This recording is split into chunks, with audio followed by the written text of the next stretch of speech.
Please welcome to the stage the Atlantic's Molly Cox.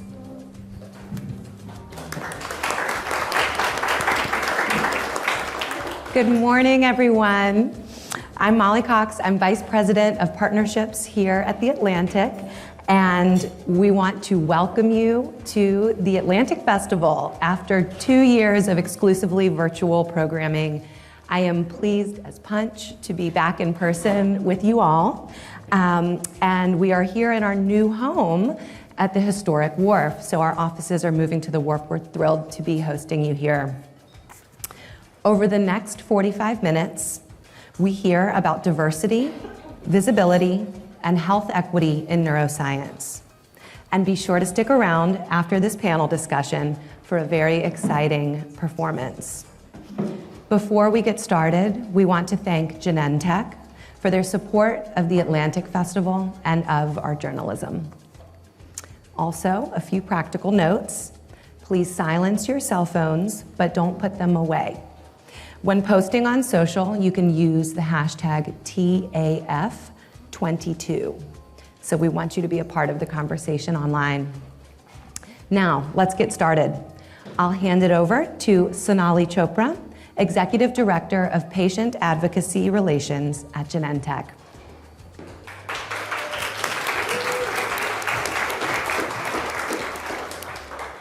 Thank you so much, Molly. It is a pleasure to be here today. And what a beautiful setting. I think our days of stuffy conference rooms might be over. I don't know about all of you, but during the pandemic, I was an avid reader of The Atlantic. It got me through learning about the coronavirus, thinking about virtual work, and thinking about how to connect with communities. So I so appreciate being here today with this esteemed panel. And as Molly mentioned, we're going to be talking about diversity, visibility, and health equity in neuroscience. And please stick around to the end because you are going to get an amazing musical performance to close us out. So today I'm joined by a wonderful panel, and I'm going to have them introduce themselves in just a moment. As Molly mentioned, my name's Sonali Chopra, and I lead patient advocacy relations at Genentech. Genentech is a biotech company. We make medicines for serious and life-threatening diseases, including many diseases in neuroscience. I know that many of you likely either have a condition or know someone with a neurological condition. I know that I do, and that accelerated over the pandemic. I'd love to just see a raise of hands. How many of you either have a condition or know someone who does? So just about everyone in the room. And we are looking at a future of, in 2060, 50% of us having some kind of neurological condition. And those conditions are only exacerbated by cultural differences, geography, accessibility, and the problem of health equity that we have in our country right now. So today, we will not just admire the problem, although we will discuss it. We will talk about programs, initiatives, and changes we can make to address health equity. And we'll also talk about how we can come together as a community across neuroscience to support each other and advance health equity. So with that, I'm going to have each of the panelists introduce themselves, their affiliation, their connection to the neuroscience community. And because we are kicking things off, I'm going to ask them what their favorite breakfast dish is. I hope you all had breakfast and this doesn't make you hungry. So I will start over with you, with Sue. Good morning, everyone. I'm Sue Vega. I am the programs manager at Alivio Medical Center. We are a federally qualified health center in Chicago, just southwest of the city center. And I'm also a board member of the Latino Alzheimer's and Memory Disorder Alliance. I really like breakfast. And so one of my favorites is something called huevos con chorizo with a nice corn tortilla. Ooh. Wow. Okay, hi everyone. I'm Neisha Fredericks, and I'm Vice President of Diversity, Equity, and Inclusion at the National Multiple Sclerosis Society. And I'd say my connection to this community is that, we are really focused on ensuring that people living with MS are able to live their best life and have access to the quality health care that they need. So breakfast. So I actually don't really eat breakfast. I drink a lot of coffee, and that tends to kill the taste buds pretty quickly. But when I do eat breakfast, or if it's available, this is going to sound pretty childish, but I really love a good bowl of Fruity Pebbles.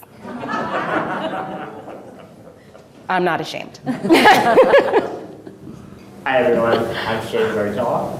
I'm Hannah Burcaw. We are content creators, authors. We wear a lot of different hats. But in everything that we do, our goal is to improve the way that society understands disability. And so we've been working with Genentech for a few years now on their SMA My Way program, where we share authentic experiences of living with spinal muscular atrophy, which is the condition that I was born with. Oh, breakfast. Let's see, I'm gonna have to go with biscuits and gravy. I will go with pancakes. I like a sweet breakfast. Shane would never eat a sweet breakfast, but I would. We are very opposite in that way. Very much. Wonderful. Well, I'm someone who can really not make decisions when it comes to food, so I would just want all of those things in a giant buffet and then feel very sick afterwards. It's been a while since I've had Fruity Pebbles, but you're inspiring me. I might have to go to the store later. I think my kids would be very happy to see Fruity Pebbles. They have never seen like a sugary cereal, and that would really excite them. So as we think about neuroscience and we think about health equity, we know that compared to white counterparts, communities of color have less access to earlier diagnosis. They are more likely to be diagnosed later in life. They have less access to specialists, and they have less access to the highest quality care. And as we think about health equity, what does that mean? It's purposely equity, not equality, because we want the attainment of the highest level of health care for all people. And in order to do that, you cannot treat all people the same because people have different needs. And you have to look at what are those populations who have the lowest levels of care and the least amount of access, and figure out how you can tailor programs and interventions to go where they are and bring up those levels of healthcare so that we can all benefit from the highest level. And as you think about neurology, you also think about representation. And this is a stat that hasn't changed much. Only 1% to 2% of all neurologists in the United States are Black. If you think about when you go to the doctor, it is helpful to see yourself in that healthcare provider, to have them understand your cultural needs, your experience. In neurology, it's hard sometimes to find a provider who might look just like you. But that's where partners come in. And we have been working with advocacy groups, individual patient thought leaders, to really help support the community and help people understand beyond the medicine how they can traverse their healthcare journey. But we know these barriers exist. And these barriers are across the neuroscience community and can be accentuated in certain diseases like Alzheimer's, MS, and SMA. And as Shane mentioned, spinal muscular atrophy is a rare disease. It affects the motor neurons and affects your ability to walk, talk, breathe, and swallow. And so as we think about these diseases and what ties us, we see a lot of barriers. And we're going to admire the problem for a little bit, but don't worry, we'll move on to hope. And I would love for the panelists, and I'll start with you, Sue, to talk a little bit about the barriers you see in your neuroscience community when it comes to diagnosis, care, and treatment. Right. So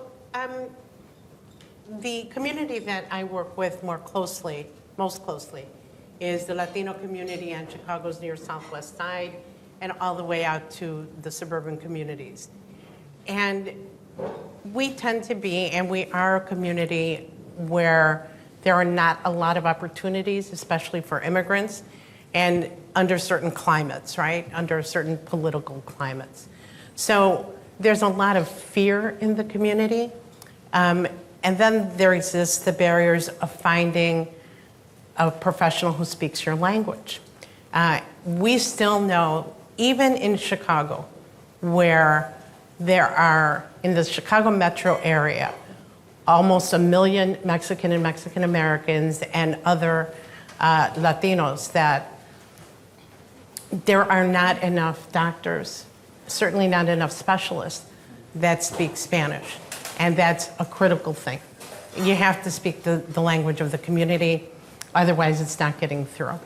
And it's still a problem. It's still hard finding those specialists, but things are improving. Although, one of the things that we know is that between 2012 and 2019, the rate of increase in older adult-led households, Latino households, was 80%. So that's not anything that we're going to catch up to real fast, but we're working on it. Thank you so much, Sue. That's quite a startling stat. And as we watch our aging population, we know that that's going to increase. And we need more providers who speak the right languages, who look like our patients, in order to bridge those gaps. Neisha, I'm curious about, from the MS perspective and your personal perspective, what are some of the barriers that you see? I'd say the barriers are very similar, and especially when we talk about language, right? Language is complex. So we're not just, we may have a gap in, a provider that speaks English and it does not speak Spanish. And so we see that. But then we also have a health literacy gap, right? And I don't know how many of you have ever gone to the doctor and you feel like you need a medical degree to understand sometimes what the doctor is trying to convey to you. So that that presents a whole nother challenge, because you could be speaking the same language, but not really speaking the same language. So that's something we definitely see. And it actually brings to mind for me, we just recently kicked off our first Latin American Experience Summit for people that are living with MS, so that they can, because it is important, not just to have a provider that can relate to you culturally, but to know that you're not alone. And just recently heard the experience of a young lady who was diagnosed at 16. And she is the only English-speaking person in her family. And so having to translate an MS diagnosis while also processing that you are receiving this diagnosis to a care team that doesn't quite understand, like, you could just imagine how that really just increases that gap and really makes it hard for people to get the care they need, because MS is a complex disease. It requires a care team that includes a physician that understands and is sensitive to the culture and can speak the language. And it requires everyone that's part of your care team to be able to understand that. But if you're the only English-speaking person, right, and you're 16 years old, that definitely presents a challenge, right? So I just wanted to, add on to that I think that's definitely part of it. And so, we certainly want to make sure that we're providing education in a way that is accessible, because we know for people to live their best life, they have to be diagnosed as early as possible, and they need to be their own best advocate. And the only way to do that is to understand and to be spoken to in a very humanizing way, right? Because sometimes, again, you have people, there's just a lot of smart people in the room. I know what I know, but if I were to have a conversation with someone on their subject matter expertise, I would need them to speak to me in a layperson's way so that I can access the information. And if I want them to understand where I'm coming from, I would do the same. And so it really requires intention, and that's part of the work that we're also focusing on, is that balance to help people advocate for themselves, and then reaching the physician community so that they understand that they have to be very intentional around how they communicate, right? Thanks, Neisha. Yeah. I think we can all agree that simpler language is better for everyone. Yes. You can have several degrees, and if someone speaks to you plainly without jargon, it is easier to understand. And when we think about health equity, that concept of thinking about what the person who needs the most amount of help needs, solving for that helps everyone. And language is a great example of that, because everyone can benefit from simple language. So thank you for the organizational perspective as well as perspectives from MS and Alzheimer's, which are prevalent diseases. Curious, Shane and Hannah, so SMA it's a rare disease. Not many people in the US have it. What are some of the barriers that you see when it comes to the SMA community? Yeah, I mean, the SMA community faces all the same systemic barriers that all disabled communities face. Those are prevalent and apparent, and I've experienced them my whole life. But for me, living with SMA and using a wheelchair my whole life, it's the societal stigma about disability that I feel has a bigger impact on my daily life. When I was a kid, every teacher I ever had immediately discounted me from the beginning until I raised my hand in class and showed them that I was capable. Every doctor that I would visit, even as an adult, would speak directly to my parents or my wife rather than me. When I go to a restaurant, I'm often given a children's menu, or the server will ask my wife what I want to eat. These things are kind of embedded in my life in a way that I can shut them off and whatever, it's not a huge deal. But they are indicative of this much larger stigma and misunderstanding and ignorance about disability in our society. But I didn't really understand the depth of that issue until Hannah and I began making videos about our life and our relationship. Yeah, and when we started doing that, initially it was a hobby and there weren't a lot of people watching. It was just like a summer project for us. And so we would get maybe 2 or 3 comments on each video, and they were from our parents, and they would be like, "Great video." We were like, "Yes." And then one of our videos got a lot of views. It went viral online. All of a sudden, we had hundreds of thousands of people watching our videos. And in that week, we went from 4,000 subscribers to 100,000. And all of a sudden, we were inundated with comments from people saying, for the first time we heard that people thought we were fake. That was the biggest comment we got was this isn't real, they're doing this for publicity, they're lying, it's not possible that she would want to be with him. And we had been dating for 2.5 years at that point, and it had never crossed either of our minds that anyone would think that we weren't a real couple. It was mind-blowing to us. And there were other comments, it was along those lines, and we still get them to this day. So I think seeing the hundreds of comments that we get every week, every month, along those lines has really opened our eyes to the level of stigma and ignorance that there is in society. And the discrimination. Yeah. I think, Shane, you're talking about discrimination that happened to you as a child continues to happen to you. Yep. I know that Sue and Neisha, you've understood that from your community perspective, from the seat that you sit in. When you walk into that doctor's office and there are assumptions made about you before you can even start talking. Well, I can attest the relationship is real. I've met these people many times, and that's what you think. Not right now, but I highly suggest you go and look at their content. It is really fascinating, and they actually just participated in a fashion show that really highlighted adaptive clothing during New York's Fashion Week. So not right now, but later, check that out. So we've talked a little bit about the barriers. You see that there's quite a few similarities despite the differences in the diseases and the different perspectives each of the individuals have. Now let's get to some solutions. So at Genentech, we talk about going beyond the medicine. It is not enough to just make a medicine. It is understanding the community that you're going into and what are all of the things that that community needs to navigate the healthcare journey. And what if that community has mistrust of the healthcare system from the jump? We're not even talking about access to specialists or access to high quality care. We're talking about people feeling comfortable having a primary care physician, accessing the healthcare system, and not showing up at the ER with very, very late stage disease. So each of these individuals has worked on programs and initiatives to help address those barriers. So Shane and Hannah, I'm going to start with you. What are some of the things that you've been able to do for the community? Yeah, I think the main way that we can overcome or correct the societal stigmas that I was just speaking about, is there a plane landing behind me?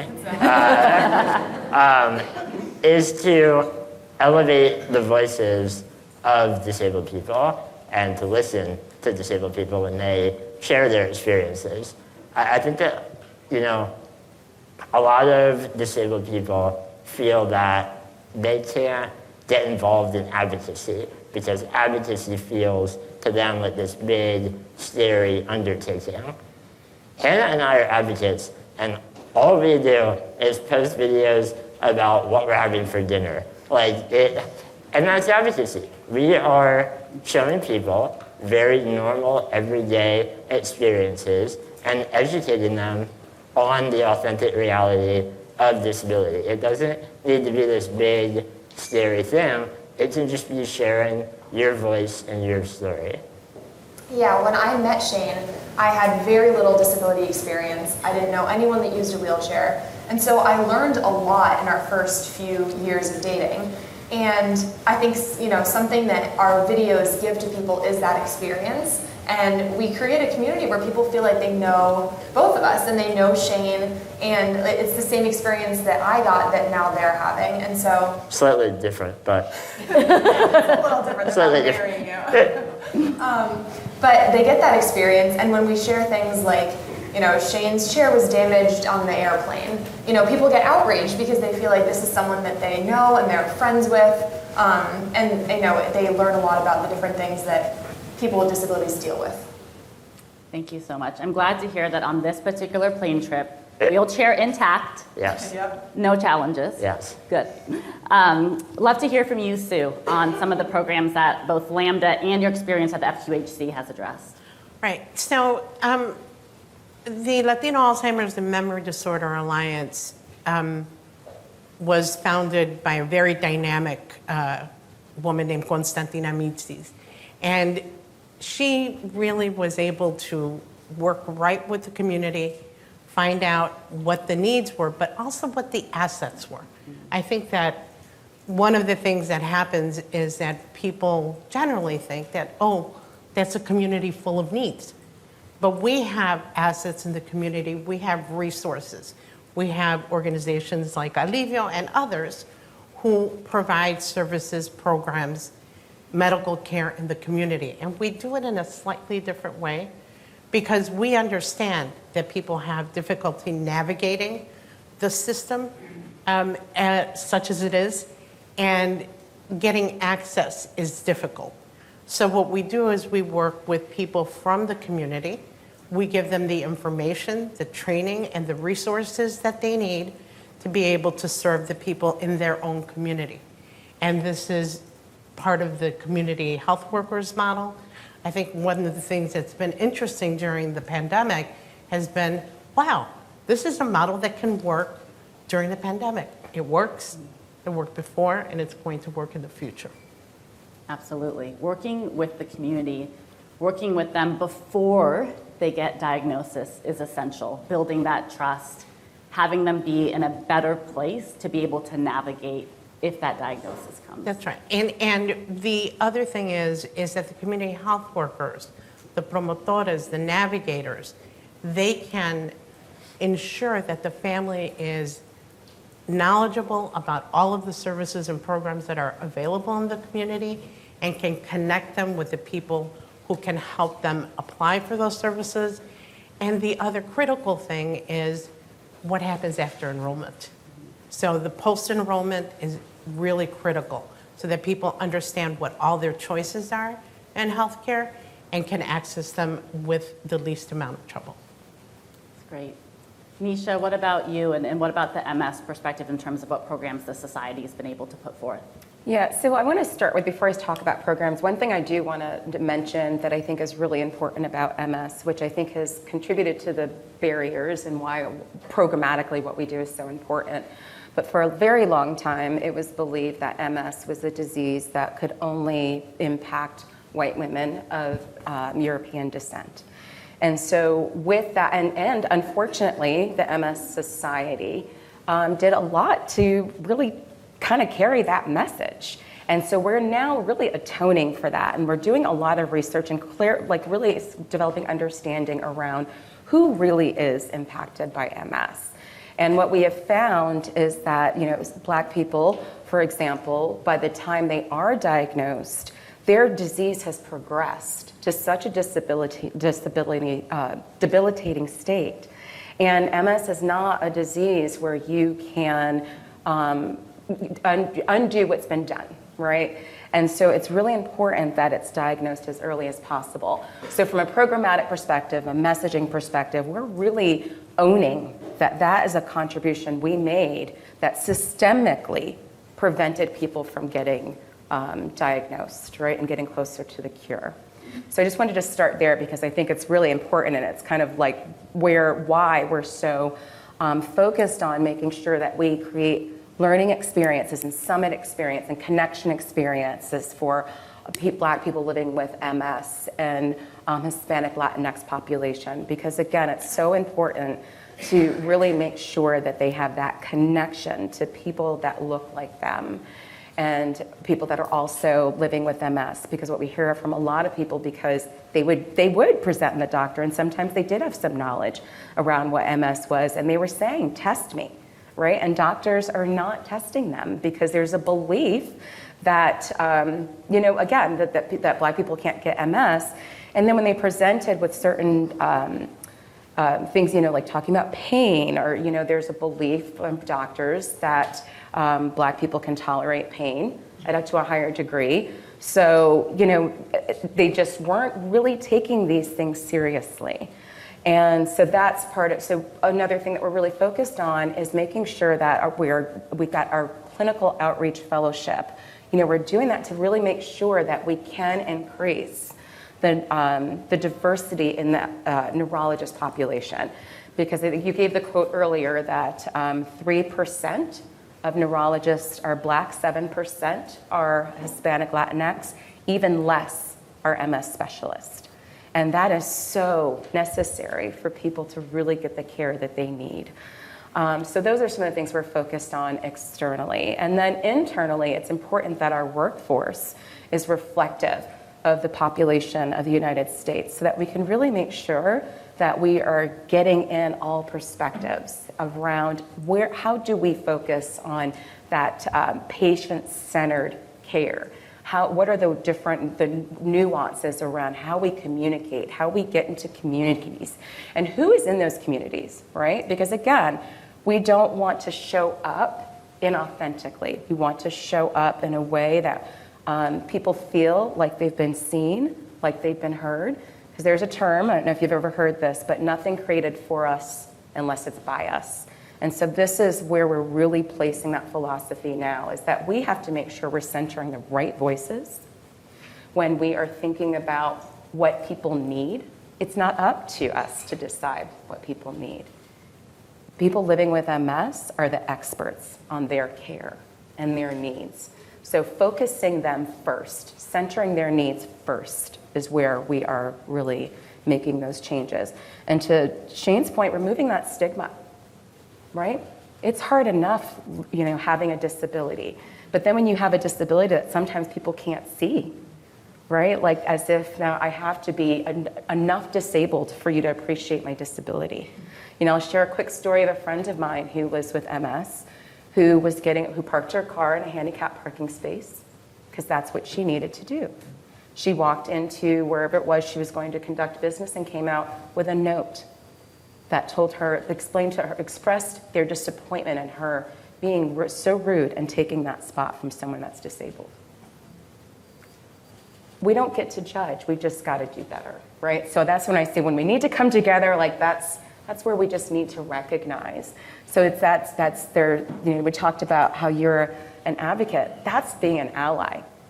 When you see something or you hear someone making those types of judgments around how disabled someone is, and if it's acceptable disability, it's an acceptable presenting disability, be brave enough to challenge that. That's another part of the work that we're trying to do, is just really empower people to live their best lives and empower people to stand up for them. Thank you so much. It's really, I think, the diseases in neuroscience, they're very complex. They affect the brainstem and the nervous system, and sometimes those diseases are not visible to people, which creates an opportunity for people to think that someone is not that sick. And then you have the other side where you may see a disease very visible, whether it's someone in a wheelchair or someone using a walking device, and then assumptions are made on that side. So it's up to us to really listen to someone, understand their needs, not make assumptions before we engage in those conversations. You've heard a lot about the specific challenges in MS, Alzheimer's, and SMA. And as we've worked in the neuroscience community as Genentech, we've really seen that there is more that unites us than divides us.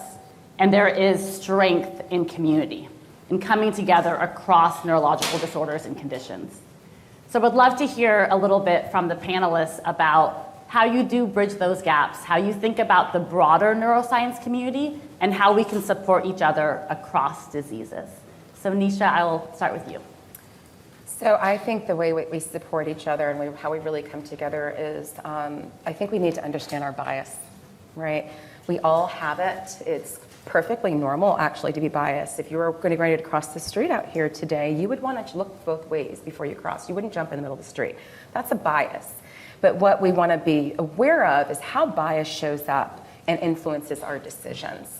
And so this is where I think it's really important that as a community, our physicians, that we all understand what our bias is, what is our natural tendency, so that we can be aware of what it is, so that we can do something differently and overcome it. Not be ashamed of it, but it's an education, it's a data point, I always like to say.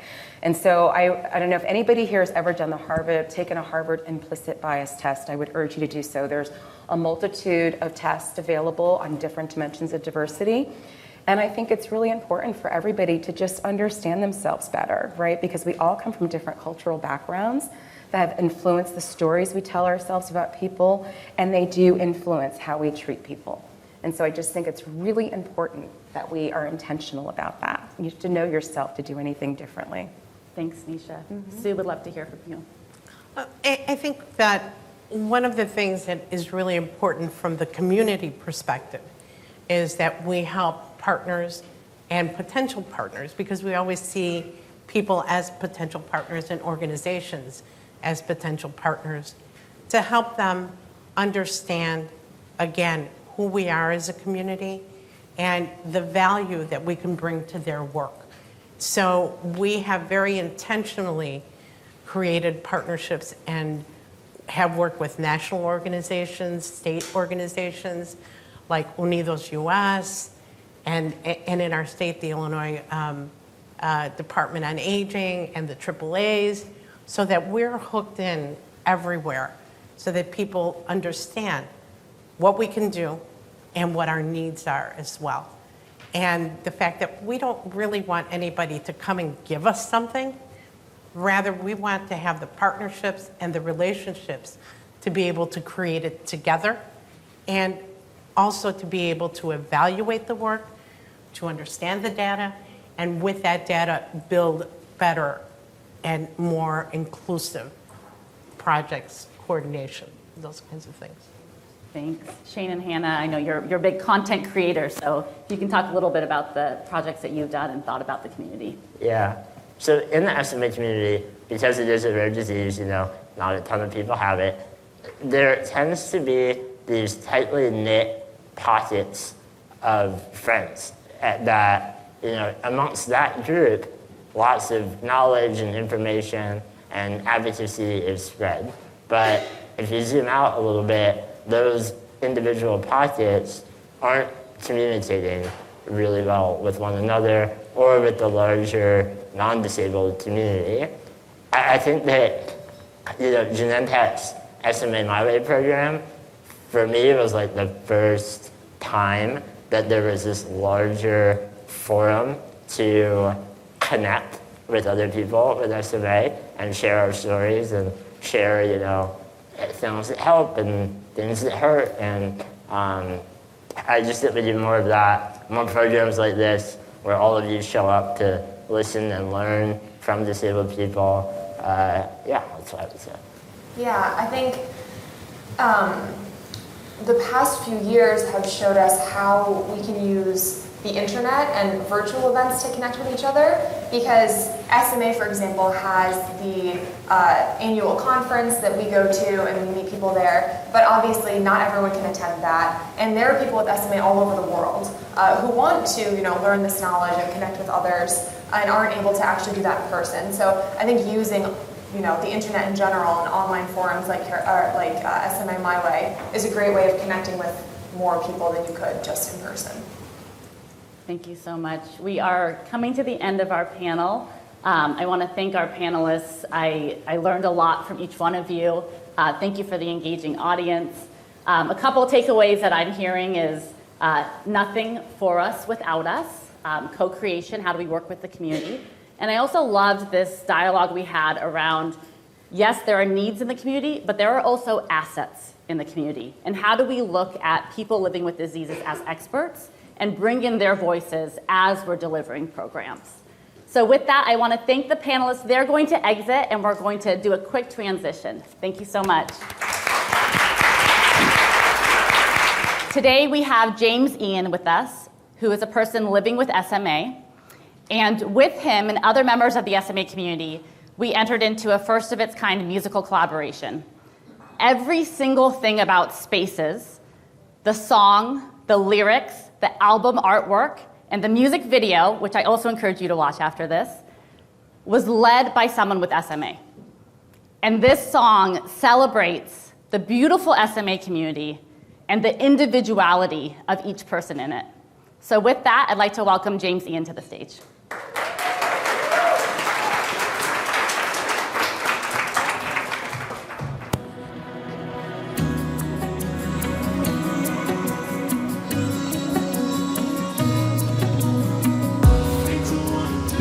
I'm gonna make them true. My will is strong, I knew it all along. Don't try to box me in, I'm here to win the life ahead I haven't dreamed yet.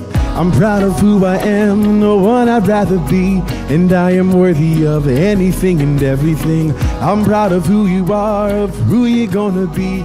You will love the song that you're gonna sing. Spaces, spaces, I leave my mark on these places. Spaces, spaces, you can see it on my face, yeah. I'm not invisible, I'm an original. I'm so much more than what you see and what you bargained for. Spaces, spaces, I'll make this world a better place, yeah. Spaces, spaces. Nobody's perfect, but you're worth it. Set the world on fire, it's your heart's desire. 'Cause you're amazing, trailblazing.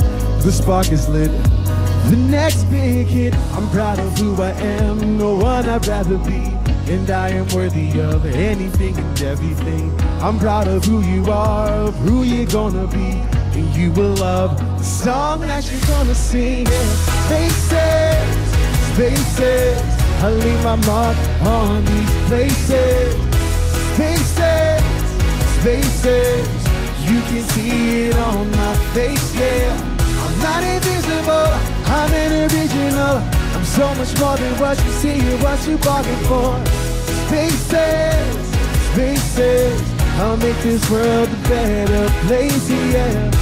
Spaces, spaces. If there's one thing to see, it's my humanity. I won't miss a beat, 'cause my passion's deep. It's out in front of me, the possibilities. Spaces, spaces, spaces, I leave my mark on these places. Spaces, spaces, You can see it on my face, yeah. Not invisible, I'm an original. So much more than what you see and what you bargain for. Spaces, I'll make this world a better place, yeah. Spaces.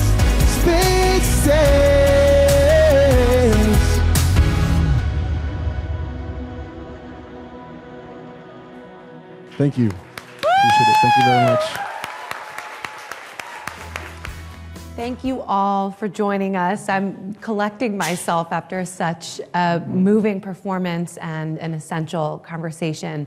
Thank you to Genentech for producing this program and making it possible, to Sonali, Neisha, Sue, Shane and Hannah, and James. It was a remarkable way to kick off the festival. We have much more in store for you, so please check the Hop-In app for the complete festival agenda, a map to help you navigate our campus, and to sign up for additional sessions. And we will see you all, I hope, at 2:30 p.m. for the Ideas stage at the Mead Center for the American Theater. Enjoy the rest of your festival, and thank you again.